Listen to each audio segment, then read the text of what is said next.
नमस्कार मित्रों, मैं SRF प्रशांत आपका अभिनंदन करता हूँ। कहानियों की श्रृंखला को आगे बढ़ाते हुए एक नया सोपान जोड़ते हुए आज की ये कहानी आपको समर्पित है। बात उन दिनों की है जब मैं जिंदगी में पहली बार मुंबई गया था। जैसे ही मैंने मुंबई के VT टर्मिनल पर कदम रखा तो चींटियों की तरह भागते हुए लोगों को देखकर मैं चकित रह गया। इस दृश्य को जब टीवी पर पहले देखता था तो मुझे लगता था कि ये नकली है। इस वीडियो को फास्ट फॉरवर्ड कर दिया है, लेकिन ये तो बिल्कुल असली था। लोग भागे चले जा रहे थे। मैं अचंभित रह गया। खैर, मुंबई मैं कोई हीरो बनने नहीं आया था। मैं और मेरा एक मित्र, हम दोनों लोग एक नवरत्न कंपनी का रिटर्न क्वालिफाई कर चुके थे और पूरे यूपी से हम दो लोग ही उसका इंटरव्यू देने आए थे। हम दोनों लोगों के रुकने का अरेंजमेंट मेरी दीदी के घर पर था। हम दोनों ही लोग मुंबई पहली बार आए थे। इंटरव्यू अगले ही दिन था। मजा आ गया था GD में। टॉपिक ही नहीं समझ आया, निकाल दिए गए दोनों लोग। वहां से निपटने के बाद हम लोगों ने अपने एक और मित्र को, जो एयरफोर्स में कार्यरत था, उसे भी मलाड में ही बुला लिया। उसकी ही ये जिम्मेदारी थी कि हम लोगों को मुंबई घुमाएगा। वो हम लोगों को मरीन ड्राइव, जुहू बीच आदि जगहों पर घुमाने के लिए पहले दिन ही ले गया। अगले दिन गेटवे ऑफ इंडिया घूमने के बाद हम लोगों को मेरे पहले फ्रेंड की कजिन के घर जाना था। उनका घर विक्टोरिया मिल के आसपास था। बस पकड़नी थी। रूट का नंबर तो मुझे याद नहीं।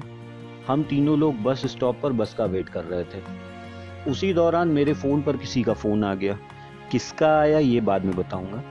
बाद में कब, ये भी बाद में बताऊंगा। लेकिन उस फोन के चक्कर में मेरे दोनों मित्र कब बस में चढ़ गए ये मैं जान ही नहीं पाया। उसके चिल्लाने की आवाज से मेरा ध्यान बस की तरफ गया।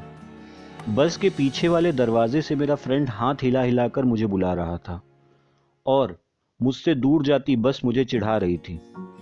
मैं फोन हाथ में लिए ही बस की तरफ लपका। अपनी लंबी लंबी टांगों का उपयोग करने का समय आ चुका था। मैंने पूरी तेजी से कदम बढ़ाने शुरू करे। दोनों कदमों के बीच की दूरी हर कदम के साथ बढ़ती जा रही थी। जिस तरह अर्जुन को सिर्फ मछली की आंख दिखाई दे रही थी, मुझे भी बस का गेट ही नजर आ रहा था। आता भी क्यों ना, मेरे पास कोई ऑप्शन नहीं था। मेरा पर्स मेरे मित्र के पास था। मुझे मुंबई के बारे में कुछ मालूमात नहीं थी। उस जमाने में स्मार्टफोन भी नहीं होते थे कि गूगल मैप पर चले जाएं या UPI से पेमेंट कर दें। जैसे जैसे मेरी बॉडी का टेम्परेचर बढ़ रहा था, उसे ठंडा करने के लिए आने वाला पसीना मेरी आंखों में जा रहा था। कदमों की बढ़ती हुई दूरी के साथ मेरी और बस के बीच की दूरी कम हो रही थी।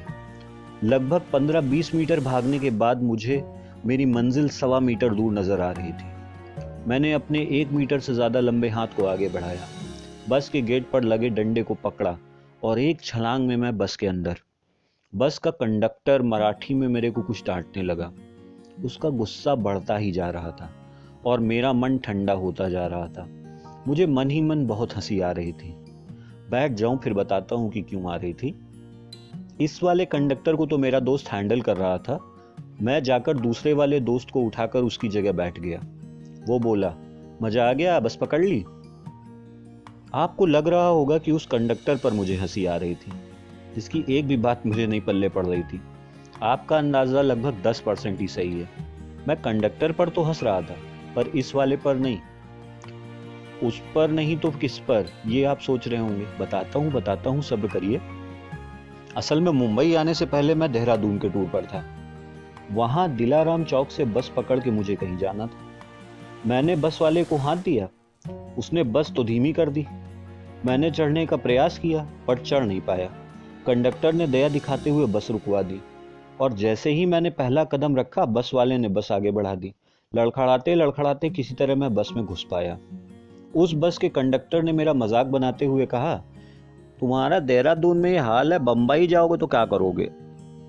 उसकी बात को मैंने तब तो इग्नोर कर दिया था और चुपचाप जाकर अपनी सीट पर बैठ गया था।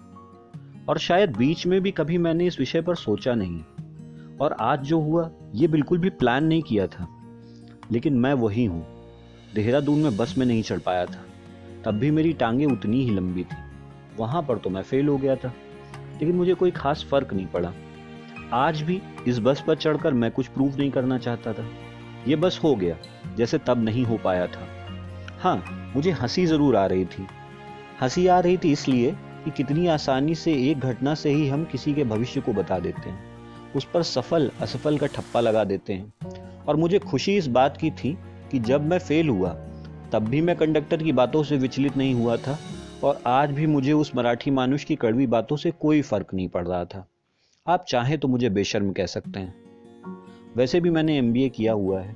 मुझे गर्व है अपनी बेशर्मी पर, जो मुझे अपने प्लान पर फोकस रहने पर मदद करती है। मुझे गर्व है अपनी बेशर्मी पर, जो मुझे दिखावे से दूर रखती है। मुझे गर्व है अपनी बेशर्मी पर, जो मुझे ये क्लियर करती है कि मुझे किसकी सुननी है और किसकी नहीं सुननी है। मुझे गर्व है अपनी बेशर्मी पर, जो मुझे डिप्रेशन में जाने से बचाती है। मुझे गर्व है अपनी बेशर्मी पर, जिसके कारण मैं खुद को जज करने वालों को उनके हाल पर छोड़ देता हूँ। मुझे गर्व है अपनी बेशर्मी पर, जिसके कारण मैं अपने भविष्य के निर्धारण का राइट अपने पास ही रखता हूँ। थोड़े बहुत बेशर्म तो आप भी होंगे। मेरी आपको यही एक फ्री सलाह है। दूसरे आपके बारे में क्या सोचते हैं, ये भी अगर आप सोचेंगे तो वो क्या सोचेंगे। Don't let anybody else decide. The way you will think, the way you will live, the way you will act, and most importantly, what your fate will be. Thank you.